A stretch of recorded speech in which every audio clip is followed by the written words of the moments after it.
It's usually very difficult to pull it off. Kudos to the speakers and the target members who understood the meaning behind it. It was just to have fun time together. Amazing job. Thank you, Toastmaster Jayanti. Now, before we move on, Toastmaster, the Sergeant at Arms, Toastmaster Shankar has shared a link. Please click that link and vote for the first, second, and third place in the roasting contest. So I will give you 1 minute to open it. I understand some of you might be on Zoom mobile, but please go ahead and click the link. You will see a Google form. Please vote for the person whom you think was the first place, whom you think is the first place winner, whom you think should be the second place winner, and whom you think should be the third place winner. So it will take us some time for us to process these. So please do it right away before we move on to the evaluation session. Anirudh, after this is done, you can ask Aarti to launch the poll for the best prepared speaker also. Okay. I hand over. Once it is done, once it is done, you can wait for a few seconds. Once it is. So to give some context, there are about 75 of us, 70 to 75 of us.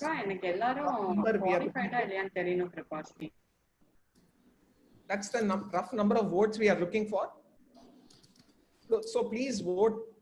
So please vote only once.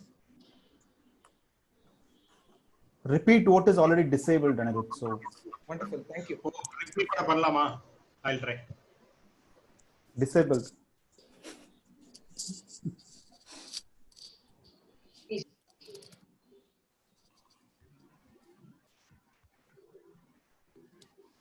So I'd also like to acknowledge two speakers actually reached out to me and asked whether it's okay if they include me in some part of the speeches. So generally when you participate in a roasting contest, even though you know people, it's usually, yeah. Sorry, there is a disqualification in roasting contest. Sorry about that. Can Toastmaster Kripa read out the list of qualified speakers? Yeah, sure.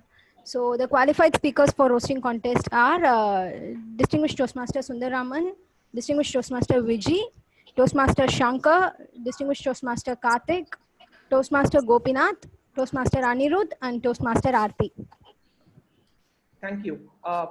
I believe some of you might have already filled the form where, as Toastmaster Kripa pointed out, you might have mentioned the name. I'm not sure if we'll be giving a new form, so we'll go ahead with information. Anirudh, as like contest, they can go ahead and vote whoever. Time disqualified will be removed from the scores. Yes, the item, your votes will not be considered for the disqualified individuals. So that brings us to the end of the roasting contest. I hope all of you had a wonderful session listening to and enjoying the different speeches that we had to present. Moving on to our evaluation session. Usually all of us know we have to evaluate to motivate. It's very important. Here in Meraki Toastmasters, we take great care in understanding what the requirements of each speaker are and how they need to be evaluated. So we evaluate in a more personalized manner for the specific speaker. Now, our first evaluator is DTM Sundaraman. He considers himself to be a jack of many trades and a master of a few. He's been in Toastmasters for more than a decade right now. He's been a member of Meraki since the beginning. Before I call on, so Toastmaster DTM Sundaraman will be evaluating DTM Vijay's level 5 project completion speech. Over to you, DTM Sundaraman. If I can interrupt for